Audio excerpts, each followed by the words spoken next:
Imagine कीजिए एक ऐसा इलाका जहाँ दिन में भी लोग घर से बाहर निकलने से डर रहे हो, जहाँ जंगल की खामोशी में एक अजीब सी खतरनाक आवाज गूंजती हो जो किसी की भी जान ले सकती है। ये कोई हॉरर स्टोरी नहीं बल्कि सच्चाई है। आज से तकरीबन 100 साल पहले चंपावत इलाके की, जहाँ एक बाघी ने पूरे गांव को दहशत में डाल दिया था। इस बाघी ने 436 लोगों को अपना शिकार बना लिया था और पूरा इलाका एक खौफ के साए में जी रहा था। लेकिन फिर एक आदमी आया जिसने उस बाघिन का सामना करने की हिम्मत की, जिम कॉर्बेट।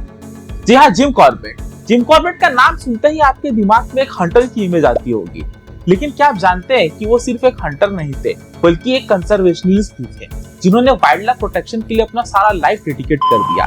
इस वीडियो में हम जिम कॉर्बेट की लाइफ की एक थ्रिलिंग स्टोरी और उनके इंस्पायरिंग लेगेसी के बारे में जानेंगे। तो कहानी शुरू होती है चंपावत के पहाड़ी इलाके से, जहाँ एक खूंखार बाघिन ने इलाके में दहशत फैला रखी थी। लोग इस बाघिन को the man eater of Champawat के नाम से भी जानते थे। इस बाघिन ने गांव के बच्चों से लेकर बड़ों तक किसी को नहीं छोड़ा था और ज्यादातर ये बाघिन औरतों को ही अपना शिकार बनाती थी।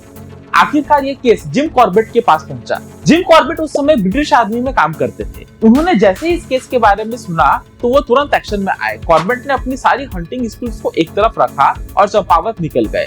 लेकिन वहाँ शिकार करना कोई आसान बात तो थी नहीं। वो बाघिन बेहद खतरनाक और उससे भी ज्यादा चालाक थी। इस पजल को सॉल्व करना बहुत ही मुश्किल था। कुछ दिनों तक तो जिम ने बाघिन के पगमार्क्स को केयरफुली ऑब्जर्व किया, लेकिन उन्हें नोटिस किया कि बाघिन रात के समय में ही ज्यादातर शिकार करती है और ज्यादातर वो कमजोर इलाकों में घूमती है। इस जानकारी ने जिम को समझा दिया कि बाघिन को कैसे ट्रैक करना है। जिम कॉर्बेट अपने काम में माहिर थे। उन्होंने पहले भी कई शिकार किए थे। उन्हें पता था बाघ को ट्रैक कैसे किया जाता है और उनका शिकार कैसे किया जाता है। उन्होंने अपना सारी स्किल्स को यूज करते हुए एक पहाड़ी इलाके में अपना स्पॉट बनाया जहां से बाघ को ट्रैक किया जा सकता था। इस बार उन्होंने एक ऐसी जगह चुनी जो आने जाने के रास्ते में स्थित थी। जिम कॉर्बेट अपनी राइफल को हमेशा अपने साथ रखते थे। जैसे जैसे रात गुजरती गई, जंगल की खामोशी में एक अजीब सा तनाव महसूस होने लगा। जिम पूरी तरह से अलर्ट थे, अपनी राइफल को हमेशा रेडी रखा। अचानक एक हल्की सी आवाज सुनाई दी। वो बाघिन की थी। जिम ने अपनी फ्लैशलाइट से उन्हें स्पॉट कर लिया। वो धीरे धीरे उनके पास ही आ रही थी। जिम ने अपनी ब्रीथ कंट्रोल की और सही मोमेंट का इंतजार किया और सिर्फ एक शॉट में उस बाघिन को ढेर कर दिया। ये एक शॉट सिर्फ बाघिन को खत्म करने का नहीं था, बल्कि पूरे गांव को उस दहशत से आजाद करने का था जिसमें वो कई महीनों से जी रहे थे। कॉर्बेट का ये कारनामा उन्हें पूरे इलाके में चर्चित कर दिया और वो वहाँ के एक हीरो बन गए। इस एक घटना ने बाघिन के आतंक से पूरे इलाके को मुक्त कर दिया और कॉर्बेट का नाम पूरे देश में मशहूर हो चुका था। लेकिन इस शिकार के बाद जिम कॉर्बेट के सोच में एक बड़ा बदलाव आया। उन्होंने बाघिन के लाश को जब करीब से देखा तो उन्हें महसूस हुआ कि बाघिन बीमार थी। उसके दांत टूट चुके थे, जिसकी वजह से जंगली जानवरों का शिकार नहीं कर पा रही थी और इंसानों पर हमला करने लगी थी, क्योंकि वो इंसानों को एक आसान शिकार मानती थी। ये एक टर्निंग पॉइंट था। उन्होंने समझा कि जानवर इंसानों पर हमला नहीं करना चाहते बल्कि मजबूरी पर करते हैं, क्योंकि उनका प्राकृतिक आवास और शिकार खत्म हो रहा है। उन्होंने महसूस किया कि जानवरों का असली दुश्मन इंसान ही है, तो जंगलों को काटकर उन्हें पर्यावरण को नष्ट करने पे और उनको मरने पर मजबूर कर रहा है। यही वो पल था जब कॉर्बेट ने हंटिंग छोड़ने का फैसला लिया।